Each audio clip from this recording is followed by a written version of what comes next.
Bismillahirrahmanirrahim. Assalamualaikum warahmatullahi wabarakatuh. Alhamdulillahi rabbil alamin.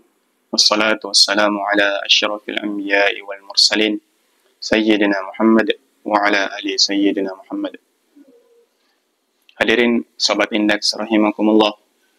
Allah subhanahu wa ta'ala berfirman dalam Quran surah Ali Imran ayat 16 hingga 17.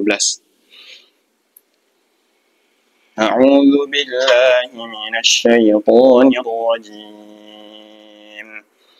Alladzina yaquluna rabbana innana amanna faghfir lana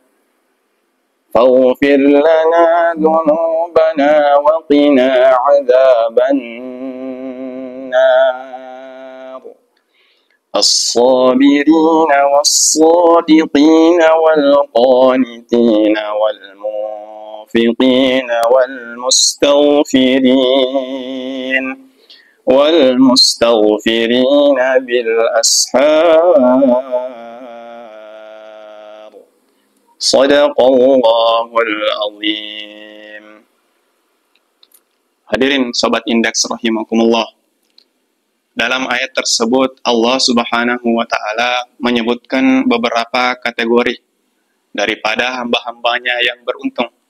Salah satunya kemudian adalah wal mustaghfirina bil ashab, adalah orang-orang yang senantiasa beristighfar di waktu ashar atau yang kita kenal dengan istilah sahur.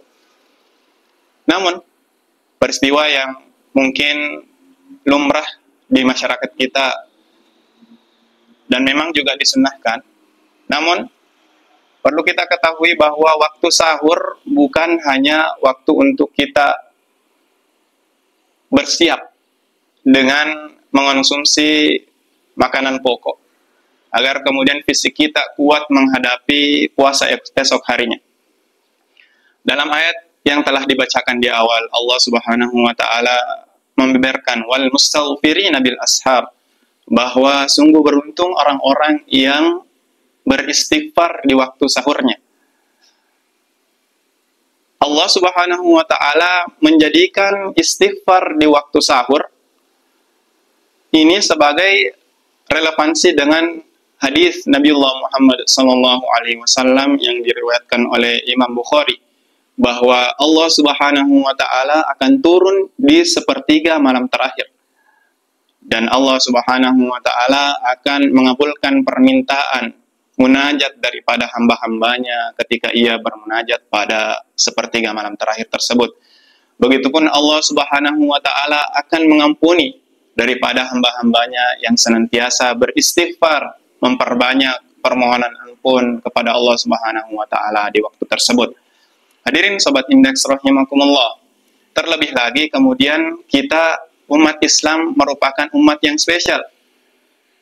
Karena pada awal-awal daripada syariat puasa, para sahabat kemudian memiliki beban yang begitu berat.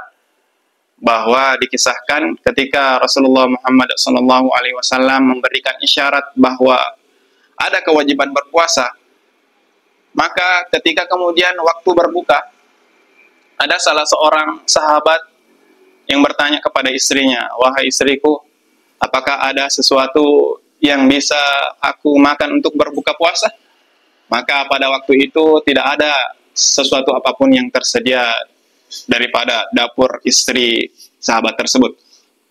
Maka istri sahabat tersebut keluar daripada rumahnya untuk mengambilkan ataupun membeli sesuatu untuk suaminya. Namun seketika istri daripada sahabat ini pulang kembali ke rumahnya dengan perasaan yang gembira untuk membawakan buka puasa kepada suaminya, ternyata suaminya telah tertidur. Dan pada saat itu, ketika kemudian waktu berbuka telah masuk dan para sahabat ataupun salah seorang sahabat telah tertidur, maka dia tidak boleh lagi makan hingga kemudian di waktu berbuka di hari selanjutnya. Maka tentunya merupakan kesyukuran bagi kita bahwa puasa yang kita lakukan telah sempurna dan kemudian telah ditutupi dengan ayat Allah Subhanahu wa taala, tepatnya di Quran surah Al-Baqarah ayat 187, bahwa kita dibolehkan untuk makan minum dari kemudian maghrib hingga kemudian sebelum waktu subuh. Maka dari itu, mari kita manfaatkan daripada waktu-waktu tersebut untuk senantiasa beristighfar kepada Allah Subhanahu wa taala. Hadirin sobat indeks rahimakumullah, waktu yang dimaksud adalah sepertiga malam terakhir daripada malam kita. Mungkin kita menghabiskan ataupun banyak menghabiskan waktu kita untuk mengkonsumsi makanan pokok, untuk menguatkan daripada jasad kita. Akan tetapi kita lupa untuk beristighfar kepada Allah Subhanahu wa taala. Padahal waktu tersebut adalah waktu yang begitu mustajab. Ketika hambanya Allah Subhanahu wa taala beristighfar, maka insya Allah Allah Subhanahu wa taala akan mengampuni daripada dosa-dosa kita, dan kita tentunya berharap Allah Subhanahu wa taala membersihkan seluruh daripada kesalahan-kesalahan kita, dan kita akan menghadap kepadanya dalam keadaan suci, dan insya Allah Allah Subhanahu wa taala akan menghindarkan diri kita dari nerakanya, dan dengan ridhonya kita masuk kepada surganya Allah Subhanahu wa taala. Amin amin ya rabbal alamin. Wassalamualaikum warahmatullahi wabarakatuh.